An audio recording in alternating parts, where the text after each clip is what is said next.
Bueno, nosotros tenemos grandes oportunidades, somos uno de los países latinoamericanos y el número uno en Centroamérica con mayor Producto Interno Bruto. Tenemos la bondad de tener un canal de Panamá, donde no es cualquier país del mundo que usted puede ver nacer el sol en el Atlántico y verlo morir en el Pacífico. Tenemos el nuevo canal que construimos, donde ha superado la cifra histórica que no se dio en 80 años. Nosotros en el primer año lo superamos como panameños. ¿Qué no hace falta a Panamá? Unirnos como panameños y sentirnos orgullosos que somos una familia y que podemos consensuar, que podemos tener la calidad y la cantidad de mediación para lograr acuerdos. Quiere decir que no podemos nunca perder la... Tenemos a la think tank Trincan, lengua en veraz significa saberes. Está con nosotros su presidente, el doctor Miguel Ángel Cañizales. Buenas tardes, ¿cómo se encuentra, doctor Cañizales? Buenas tardes, Madiel, muy bien, muchas gracias por este espacio que siempre nos dan a Trinca, que es un centro de pensamiento por excelencia, donde buscamos realizar debates en el aspecto político, económico y social, pero siempre buscando el consenso. Y son los aportes que hacemos un grupo de profesionales de Panamá con diferentes tendencias ideológicas, pero lo más importante es que siempre llegamos a acuerdos para hacer este tipo de actividades.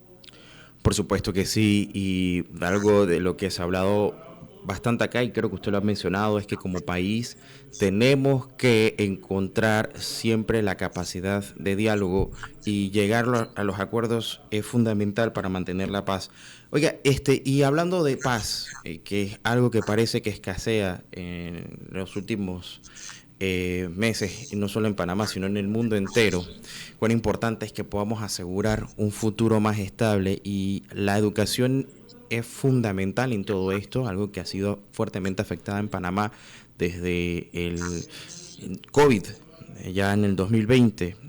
Ya de por sí la educación en Panamá venía golpeada, y estos últimos 5 años han sido nefastos para la educación panameña, pero no vamos a hablar de lo nefasto, ¿no? Hablemos un poco de las oportunidades que tenemos como nación. Bueno, nosotros tenemos grandes oportunidades, somos uno de los países latinoamericanos y el número uno en Centroamérica con mayor Producto Interno Bruto. Tenemos la bondad de tener un canal de Panamá, donde no es cualquier país del mundo que usted puede ver nacer el sol en el Atlántico y verlo morir en el Pacífico. Tenemos el nuevo canal que construimos, donde ha superado la cifra histórica que no se dio en 80 años. Nosotros en el primer año lo superamos como panameños. ¿Qué no hace falta a Panamá? Unirnos como panameños y sentirnos orgullosos que somos una familia y que podemos consensuar, que podemos tener la calidad y la cantidad de mediación para lograr acuerdos. Quiere decir que no podemos nunca perder la capacidad de dialogar. Eso no se puede perder nunca en un país tropical y menos con un país como Panamá. A ver, y esto es fundamental, el diálogo ha sido una de las herramientas más poderosas que ha encontrado nuestro país dentro de su diplomacia para construir nación, y tiene que nacer desde adentro, no podemos tampoco esperar tener incidencia internacional si nosotros no somos capaces de ponernos de acuerdo y mostrar otra cara en un país que ha sido atacado fuertemente desde distintos frentes, desde los mal llamados Panama Papers, hemos sido vinculados con muchas cosas que realmente no son, pero Panamá creo que tiene que encontrar la forma de entender que para que el mundo nos respete, primero nosotros tenemos que ponernos de acuerdo y mandar un mensaje al unísono. En ese sentido, la educación que ha venido siendo afectada por distintas razones, y sin ánimos de señalar a algún culpable, porque aquí la sociedad entera tiene una cuota de responsabilidad. Usted hablaba de las oportunidades. A ver, ¿cómo se dibuja una hoja de ruta para encontrar oportunidad de mejorar por un lado, por el otro, para recuperar tanto tiempo perdido fuera de las aulas en el último lustro? Mire, Panamá empezó a implementar hace alrededor de unos 15 años el tema de la mediación. Es un tema tan importante para el mundo porque es la forma como se resuelven los conflictos, ya sea a través de la conciliación, el arbitraje, la mediación o la negociación. La mediación se requiere que en una disputa las partes estén de acuerdo en que se quiera resolver el problema. Pero para eso debe haber acuerdo de ambas partes de querer resolver el problema. Es decir, debe haber un diálogo abierto y sincero y un mediador especialista que logre consensuar para lograr ese acuerdo. Entonces, la educación tiene que tener dentro de su currículo materia que tenga que ver con la mediación. Necesitamos enseñarle a nuestra juventud y nosotros como sociedad civil que la mediación es un arma para construir una cultura de paz. Eso significa que nosotros no podemos estar utilizando discursos de odio, ni de revanchismo, ni de ofensa, ni descalificando a nadie. Significa que debemos consensuar para poder lograr su objetivo, porque aquí no pierde ni el gobierno, ni pierde los gremios, ni los que están activos en estas manifestaciones, en esta huelga. ¿Quién pierde? El sujeto y objeto de la educación, que es nuestros estudiantes. Ellos son, yo no sé, como usted decía, quién tiene la culpa de todo esto. Lo que yo sí sé quién es la víctima, y la víctima son nuestros estudiantes, que son los que no van a pasar las pruebas, son los que no van a poder ingresar a la universidad por tener puntajes no adecuados, y son los que van a tener siguiendo deficiencia académica y que van a tener que posiblemente lo va a captar una banda cuando sean rechazados en la universidad. Entonces, es momento de reflexionar en Panamá sobre el futuro y el presente de nuestra juventud. A ver, doctor Cañizares, en algún momento nosotros hemos hablado sobre lo que usted ha definido como sociedades 5.0 y dentro de estas sociedades está un modelo educativo 5.0 también que involucra elementos de actualidad que tienen que ver con el desarrollo tecnológico, con esas habilidades del siglo XXI que son ahora tan difundidas, las habilidades blandas, la forma en la que nos correlacionamos, la manera en la que nos adaptamos a cambios vertiginosos en un mundo que cada día presenta nuevos desafíos en todos los aspectos. A ver, solo basta con poner cualquier medio, porque ya ni siquiera la televisión, entrar a cualquier sitio de noticias y nos vamos a dar cuenta que hay avances en tecnología, pero al mismo tiempo converge con aspectos geopolíticos importantes, al tiempo que también hay un sinnúmero de corrientes ideológicas y todo esto converge haciendo que sea una sociedad muy, pero muy dinámica y sea muy complicado el poder, digamos, centralizar la educación y pensar que la forma en la que estamos preparando a nuestros estudiantes en las aulas es la mejor manera para enfrentarse a un mundo que todavía para muchos es incierto. Sí, fíjense, la educación 5 precisamente fortalece todo el concepto de integración de la tecnología, pero eso inicia en la educación 3, no en la 5. Y nosotros todavía, nuestro sistema educativo, algunas escuelas están en educación 1, otras están en educación 2, otras están en educación 4, y así vamos, no hemos logrado integrar todo eso. Mire, después de la huelga docente que estamos viviendo, ¿qué vamos a hacer para mejorar la calidad de la educación? Se requiere acciones urgentes, como por ejemplo, necesitamos estrategias sostenidas a corto, mediano y largo plazo. ¿Por qué?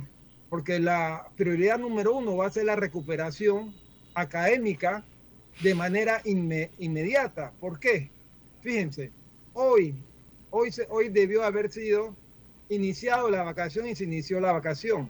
A mi juicio, esto debió haberse analizado un poco más, porque con tanto día perdido y tantos días libres perdidos, estamos de vacaciones porque hoy inicia para ingresar al otro trimestre. El segundo va a iniciar el 23 de junio y termina el 12 de septiembre. Y el tercer trimestre va a empezar el 22 de septiembre y termina el 30 de diciembre. Yo le pregunto, ¿y qué pasó con todos estos días perdidos? No pasó nada, no va a pasar nada, ya estamos hablando de 50 días de clases perdidos. Entonces, lo primero que yo recomiendo que habría que hacer cuando este paro y esta huelga termine es evaluar el nivel de aprendizaje de los estudiantes. Eso significa poder identificar las brechas a través de los diagnósticos, ya sea por grado o ya sea por materia. Es una prueba diagnóstica que se debió haber hecho el primer día o los primeros días de clase, y si no, hay que hacerlo ahora para poder ver cuáles son las debilidades, las deficiencias académicas y cuáles son las fortalezas. Las que son debilidades tenemos que hacer un plan de trabajo y atacar para que nuestros estudiantes no tengan esa deficiencia académica, y las que son fortalezas necesitamos seguir fortaleciendo esos procesos. Entonces necesitamos planificar una jornada extendida. Vamos a seguir dando clases, vamos a seguir teniendo vacaciones, no vamos a disminuir los días de vacaciones de clase, que a mi juicio deberíamos cortar. Vamos a dar clase una hora después de día de clase, o vamos a aumentar un poquito más la clase los fines de semana, o vamos a aumentar el calendario académico. Vamos a recortar las vacaciones para poder recuperar contenidos esenciales. ¿Qué apoyo pedagógico diferenciado vamos a tener para los estudiantes con mayores rezagos académicos, especialmente los que vienen de zonas rurales y zonas vulnerables? Los estudios demuestran que los que más deficiencia tienen son los afroantillanos, los campesinos, los pueblos originarios. Son donde más deficiencia y donde más fracaso escolar hay en este momento, y donde menos clases se da, porque hay escuelas multigrados que un maestro llega el martes y se está yendo el jueves, donde no hay profesores de ciencia, de química, física y matemática, etcétera, etcétera, etcétera. Entonces necesitamos prestarle atención y empezar a hacer sacrificios. Es decir, tenemos que recortar la vacación y los días libres para poder intentar recuperar el tiempo perdido. Ya todos sabemos que la evidencia científica demuestra que el tiempo perdido no se recupera, pero podemos hacer un esfuerzo. Necesitamos capacitar, y eso se llama fortalecimiento docente, perfeccionamiento docente lo llama el MEDUCA. Necesitamos dar una capacitación intensiva para aquellos docentes, para que aprendan a tener una estrategia de nivelación y enseñanza acelerada. No es lo mismo enseñarle a un grupo que vas a tener un calendario normal a un calendario extendido, a un calendario con menos días de clase. Debe cubrir el programa académico. Para eso existen cursos especializados, no es hacer solamente una guía didáctica, que yo celebro y aplaudo la iniciativa, pero hay que capacitar a los docentes para que aprendan a utilizar eso. Y debe haber un reconocimiento y una motivación al personal docente comprometido con la recuperación educativa. No todos están de huelga, no todos están de paro. Yo no me voy a meter a opinar sobre ese tema, pero sí le quiero decir que si estamos trabajando para los más vulnerables o para todos los panameños y panameñas, estamos afectando a los más débiles y los más humildes de este país, que son los que no van a pasar las pruebas, y son aquellos que van a tener grandes deficiencias académicas y posiblemente tenga que ver con su impacto futuro. Bueno, y doctor Cañizales, usted fue ministro de Educación, o sea que comprende bastante bien desde el aspecto administrativo, político, que significa estar en una situación como esta, donde la educación ha sido comprometida. En ese sentido, ¿cómo en este contexto tan complejo, y digo complejo porque no es tan fácil como decir hagamos, se debe buscar esas alternativas para recuperar los aprendizajes? Aparte, también quiero preguntar sobre, usted mencionaba pues aspectos que son muy formales. Hoy hay muchísimas herramientas tecnológicas, y hace poco lo conversaba también con la directora nacional de lengua extranjera, que están buscando implementar también medidas, pero tenemos un reto en Panamá, y es que no todos tienen acceso a dispositivos electrónicos, ya sea computadoras, teléfonos o tablets, para poder acceder a contenido en línea, que incluso hay muchísimos gratuitos. O sea, ¿cómo se puede buscar priorizar los aprendizajes, aparte de que obviamente la formalidad no deja de ser importante? Sí, mire, el Ministerio de Educación ha hecho algo muy bueno en estos días. Firmó un convenio con Cable and Wireless para darle internet a todas las escuelas, y entiendo que con banda ancha. Eso va a ser un cambio significativo e importante. Que eso se debió haber empezado así y no con las computadoras. Ahora el problema, la segunda etapa es que surge es, no todos tienen sistema computadora ni teléfono inteligente para utilizar, pero al menos van a tener internet. Entonces ya hay que ingeniársela cuánto van a trabajar por computadora. Entonces nosotros tenemos que prestarle mucha atención al aspecto socioemocional y psicológico de nuestros estudiantes. Esa atención psicoemocional para estudiantes y docentes que están afectados por el conflicto. No crean que todos los docentes están de acuerdo con todo lo que está pasando. Hay una distensión, hay un conflicto. Entonces hay que implementar programas de educación socioemocional en el aula. Pero también hay docentes que están muy afectados con todo esto. Hay una incertidumbre. Usted sabe qué es lo que se le descuente a 15.000 docentes. Usted sabe lo que eso significa. Eso afecta a la economía del país porque no van a consumir, no se va a mover el dinero. Esto involucra tanto a trabajadores sociales como a psicólogos que deben estar presentes.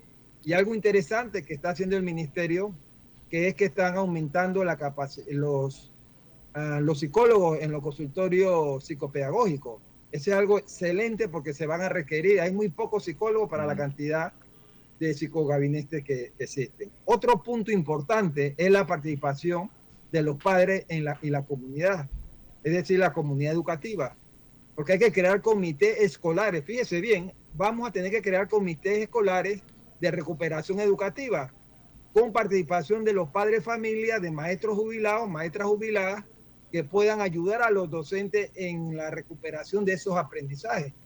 Lógicamente hay que darle una capacitación para que logren esa expertise. Entonces hay que promover campañas de sensibilización sobre la importancia de la asistencia regular y el compromiso con la escuela.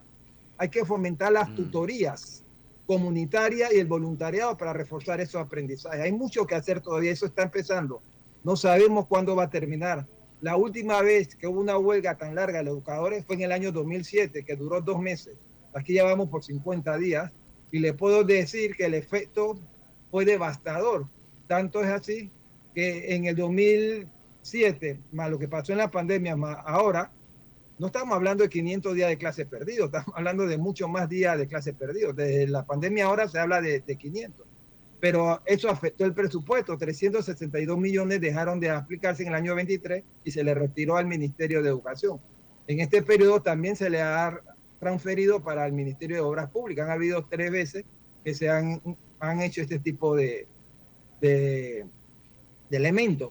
Por eso yo quiero llamar la atención que necesitamos tener medidas estructurales para el futuro de nuestra nación, que es establecer mecanismos legales para que las huelgas no afecten la continuidad ni el calendario escolar. Podemos dar clases virtuales, clases alternas. El gobierno pasado invirtió cerca de 30 millones, o eso se dijo, en lo que era la plataforma STER. Entonces, eso tenemos que prestarle mucha atención porque hay una inversión sostenida en la educación pública. Y necesitamos mejorar la gestión educativa y el liderazgo directivo. Aquí los supervisores y los directores van a tener que jugar un papel importante en los centros escolares, en los aprendizajes compensatorios, cuando sea, o reorganiza un calendario especialmente para eso y ver si nos vamos a quedar unos minutos más, 1 hora más diaria o los fines de semana, o vamos a recortar lo que ya mencioné, el calendario académico, si lo vamos a aumentar. Lo que no podemos es quedarnos como que nada pasó, porque eso va a tener impacto importante en la vida de la nación, en la competitividad de este país. En efecto, y algo que usted menciona que me parece sumamente importante e involucra a la sociedad es el hecho de tener campañas de promoción sobre la importancia de la educación y no perder más horas de clase. A veces solemos encajonar esto únicamente dentro de un contexto de la comunidad educativa y vemos a el Meduca, por supuesto, como el principal actor, pero excluimos al resto de la sociedad y no medimos el impacto que esto genera a mediano y largo plazo, incluso a corto plazo se puede resentir y esto pues puede convertirse en un problema futuro si no lo atendemos de inmediato. En ese sentido también pensar, doctor Cañizales, en, esa forma en la que se pueden implementar alternativas. Usted decía tutorías comunitarias, o sea, empoderar a la ciudadanía un aspecto fundamental como educar, porque un pueblo que no tiene educación está condenado a una ignorancia y eso pues repercute en todos los aspectos de la comunidad, o sea, todos los aspectos de la sociedad. Usted no se pregunta por qué las escuelas están cerradas los fines de semana. Están cerradas, ¿por qué no la abrimos al público, a la comunidad? Y hagamos de la escuela un templo sagrado, donde vamos a adquirir conocimiento, donde vamos a capacitar a los docentes, donde vamos a capacitar a los estudiantes, donde vamos a poner a maestros jubilados a que nos ayuden para disminuir el impacto de la interrupción escolar. Cuando las clases se interrumpen, el aprendizaje pierde continuidad. Los estudios demuestran que pueden desconectarse emocionalmente y cognitivamente, que eso es grave para los aprendizajes. Y se olvidan rápidamente de los aprendizajes aprendidos recientemente, porque la memoria es así, créanme que eso juega un papel importante, la neuroplasticidad, toda la ciencia neurológica, tenemos que enfocarnos para que nos ayuden a mejorar. Afortunadamente el cerebro humano tiene la capacidad de reorganizarse y volverse a aprender. Esta capacidad llamada neuroplasticidad es la clave para la recuperación. Es decir, necesitamos prestarle atención a esto que le estoy mencionando para que los objetivos se puedan lograr. Hay que evaluar antes de avanzar, lo que yo le decía, un diagnóstico, una evaluación diagnóstica, que es fundamental comenzar con un diagnóstico. Identifique qué aprendizaje se conservaron y cuáles requieren refuerzo. Y no se trata de calificar, sino de comprender y acercarse al estudiante. Cambiar un poco el método ese de rigor académico y prestar más atención al aspecto psicoemocional y a las relaciones que no pueden ser reemplazadas, que es maestro, profesor, estudiante. Ha habido una especie de relajación también con respecto a este tema que ha quedado en el limbo y todavía sabemos que hay que atenderlo, pero no hay ese nivel de urgencia esperado, sobre todo para aquellos como usted que están muy preocupados por la educación, no solamente visto desde una perspectiva académica, porque sí, podemos pensar en que se pueden perder horas de clase y que haya estudiantes que probablemente salgan del sistema porque han sido fuertemente afectados por esta situación. Y a fin de año lo que vamos a ver en los titulares de muchos noticieros va a ser la cantidad de jóvenes que están repitiendo, la cantidad de jóvenes que tienen que hacer reválidas o la cantidad de jóvenes que se salieron del sistema y van a ser los temas recurrentes que vemos a final de cada año. Pero hemos normalizado el hecho de que la educación en Panamá tenga tan baja calidad, y no solamente lo digo desde el punto de vista curricular, lo digo incluso en la manera en la que se implementa. Entonces, en ese sentido, doctor Cañizales, la urgencia que como país no le hemos dado a un aspecto tan fundamental para el desarrollo como es la educación. Claro, es que es prioridad básica. No todos los contenidos programáticos se van a recuperar de un solo golpe, y tampoco lo podemos meter como una salchicha y meterlo a la fuerza. Hay que enfocarse en los aprendizajes clave, donde hemos salido mal en las pruebas internacionales y en las pruebas nacionales, la lectoescritura. Tenemos que enfocarnos en lo que es la lógica, tenemos que enfocarnos en lo que es la comunicación, lo que es habilidades emocionales, habilidades blandas. Lo básico, mire, los países miembros de la OECD saben dónde están focalizando todo su sistema educativo en los primeros años, en saber leer y comprender lo que lee para poder sintetizar y analizar. Aquí tenemos un problema grave de lo que es el pensamiento espacial, que es esencial para aprender las matemáticas. Yo acabo de hacer una investigación que acabamos de publicar en una revista científica indexada sobre los efectos que está teniendo eso. Nosotros tenemos un grave problema. Nuestros estudiantes no saben cómo pensar y acomodar objetos en el aire. Eso hay que enseñárselo, y para eso son la trigonometría y las matemáticas. Entonces nosotros tenemos que prestarle atención. La matemática juega un papel importante. Hay que aprender en un ambiente emocionalmente seguro, estable, no con incertidumbre, no con temor. Yo le aseguro que un porcentaje de nuestros estudiantes no va a volver a dar clases. Se van a quedar no solo rezagados porque tienen deficiencia académica o porque no pasen el año escolar, sino porque sus papás perdieron sus empleos. Ha aumentado el desempleo, anda por 10.5, y donde más desempleo hay en nuestra juventud. Miren, en los últimos 12 años, en los últimos 2 periodos y este periodo, se ha generado empleo, pero empleo informal. Pero ¿sabe quién ha generado ese empleo informal? El gobierno, y ha pagado con préstamos que no han dado. Entonces tenemos un grave problema. La empresa privada tiene que generar, pero ¿cómo va a generar bajo estas condiciones? Entonces tenemos un problema muy grave que no sé cómo lo vamos a resolver, pero entre más pase el tiempo, más complejo se va a hacer. Porque el cerebro no aprende bien cuando está estresado. Crear un ambiente de apoyo o empatía y motivación es lo que necesitamos para recuperar el deseo y la capacidad de aprender de nuestros estudiantes.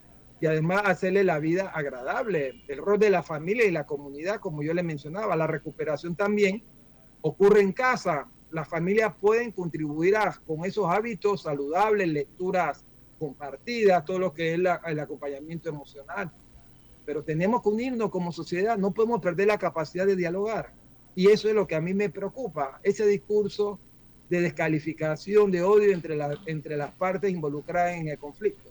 No, Panamá no se merece, sino puede seguir así.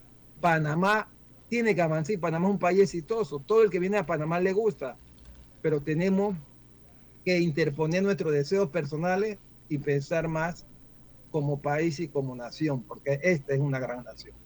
Totalmente, me quedo con ese gran mensaje que nos deja doctor Cañizales y gracias por acompañarnos. Definitivamente desde la Tinta Trinca, procurar ese espacio en donde se presenten propuestas e ideas para tener una mejor sociedad, un mejor país. Creo que es muy importante en medio del tiempo de tensión que hemos tenido en los últimos meses, encontrar una salida. Creo que todos estamos de acuerdo que quisiéramos estar en un ambiente que sea propicio para el desarrollo tanto individual como colectivo. Hay cosas que no se exigen, sino que se construyen, y creo que desde las aulas de clase empieza ese camino para construir el país. Deberíamos promover más el proteger nuestra educación y no sacrificarla por nada en absoluto. O sea, el discurso tampoco puede ser contradictorio, porque si queremos unas mejores condiciones, no podemos hacerlo a expensa de nuestros estudiantes. Tenemos que procurar que estos no pierdan la oportunidad de aprender, desarrollar y ser profesionales en el futuro. Así que gracias por acompañarnos y sería hasta una próxima ocasión, si le parece. El próximo martes podemos seguir abordando este y otros temas con la Tinta en Trinca, doctor Cañizales. Con mucho gusto, un saludo especial. Tenemos que blindar nuestra educación, así como están blindados los bancos. En los bancos no hay huelgas.